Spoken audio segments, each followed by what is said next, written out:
এটা হচ্ছে অযোধ্যার লতা মঙ্গেশকর চক। আমি এই মুহূর্তে অযোধ্যাতে রয়েছি। এলাহাবাদ থেকে বাসে আমি অযোধ্যা এসেছি। এলাহাবাদ থেকে ডাইরেক্ট বাস অযোধ্যা আসে না, আমি সুলতানপুর এসেছি। সুলতানপুর থেকে আবার বাস ধরে আমি অযোধ্যা এসেছি। এটা সরজু নদী, সরজু নদীর তীরেই হয়েছে লতা মঙ্গেশকর চক।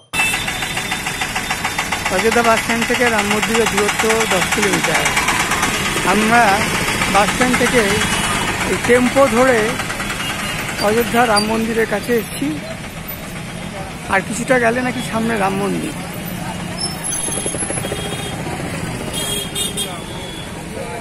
এটা হচ্ছে অযোধ্যা। প্রয়াগরাজ থেকে সকালবেলা রওনা দিয়েছি বাসে করে। আমি এসেছি অযোধ্যা। অযোধ্যা বাস স্ট্যান্ড থেকে আবার টেম্পো ধরে এই অযোধ্যা রাম মন্দিরের কাছে এসেছি। প্রয়াগরাজ থেকে বাসে অযোধ্যা আসতে 4 ঘন্টা সময় লাগে। বাস স্ট্যান্ড থেকে টেম্পো ভাড়া 30 টাকা রাম মন্দির আসতে।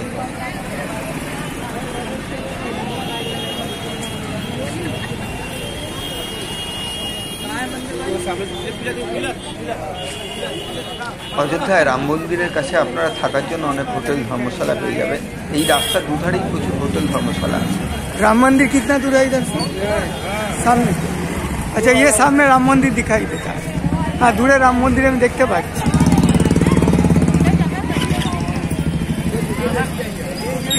রাম মন্দিরের মাথাটা এখান থেকে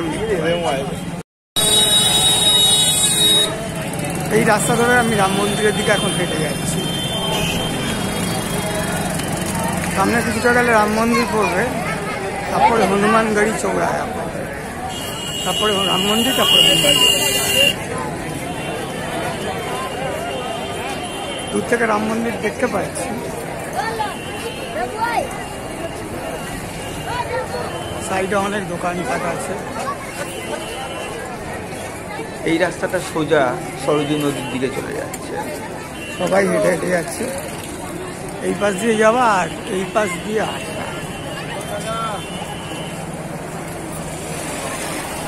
সামনে রাম মন্দির দেখা যাচ্ছে।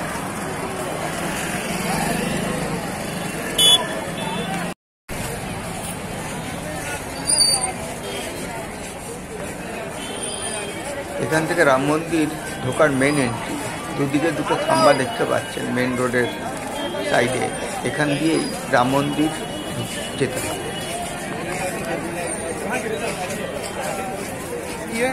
भाई ये मेन गेट है ना? इधर से ही मंदिर जाना पड़ेगा। हाँ, राम मंदिर इधर ही है। রাম মন্দির এদিক দিয়ে যেতে হবে। এটা হচ্ছে মন্দিরের গেট।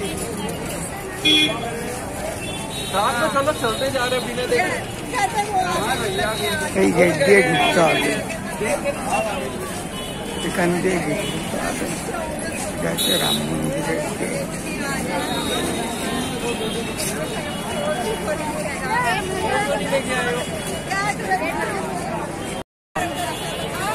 আমরা যখন রাম মন্দিরে ঢুকছি তখন সন্ধ্যা নেমে আসছে। আর কিছুক্ষণের মধ্যেই সন্ধ্যা হয়ে যাবে।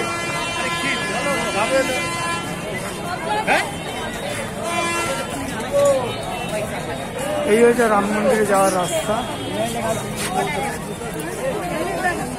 রাম জন্মভূমি মন্দির প্রবেশদ্বার। এখান দিয়ে আমি ধীরে ধীরে রাম মন্দিরের দিকে যাচ্ছি।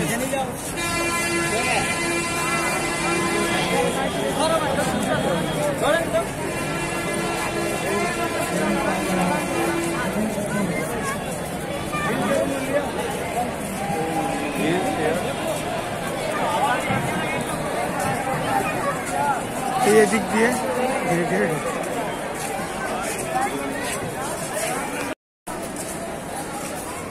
এই রেলিং ধরে এগিয়ে চলেছি রাম মন্দিরে।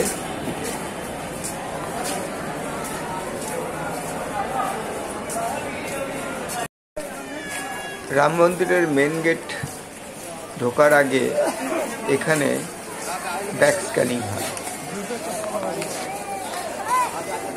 এখানে আপনাকে পুরো চেক করবে।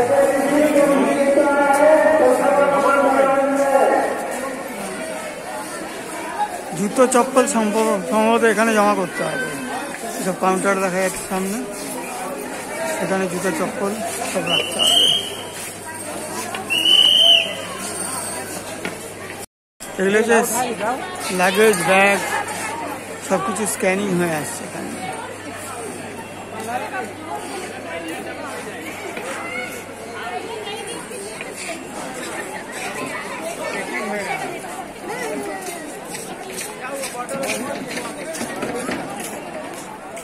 রাম মন্দিরের ভেতরে আমি ঢুকে গেছি। দূরে দেখা যাচ্ছে main entry gate. Main entry gate দিয়ে ঢোকার আগে জুতো, মোবাইল আপনাকে জমা করতে হবে।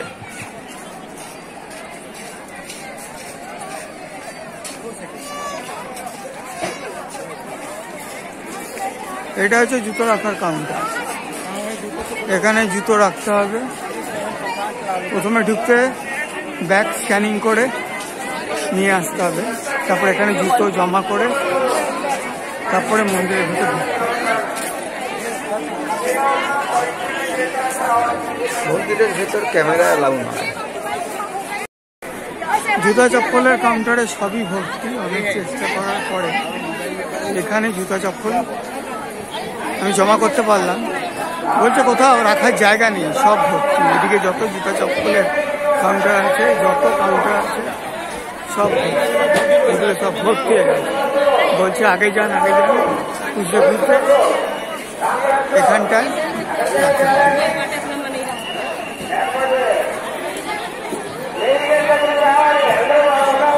এই সামনে রাম মন্দিরের সামনে এটা হয়েছে মেইন এন্ট্রি গেট।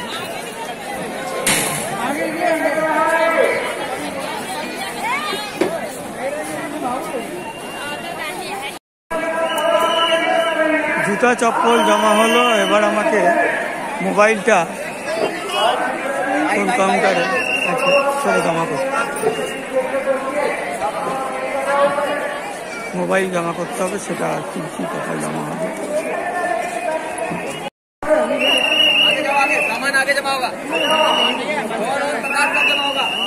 মোবাইল আগে জমা করতে হবে। আগে কাউন্টার আছে, আগে লকারে মোবাইল জমা করতে হবে।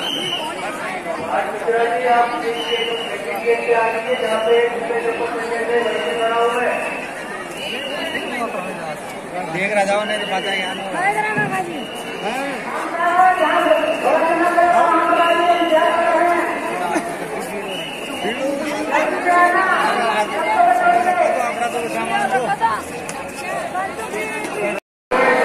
এইসব কাউন্টারগুলোতে মোবাইল জমা করে না। আগে যদি কাউন্টার খালি আমাকে বলবে এখানে চলে যান, জমা করবে। ভেতরে ক্যামেরা অ্যালাউড নয় বলে আমি ভেতরের কোনো ছবি তুলতে পারিনি। মন্দির এখনও ভেতরে তৈরি হচ্ছে, এখনও অনেক কাজ বাকি। লকার থেকে মোবাইল নিয়ে নিলাম।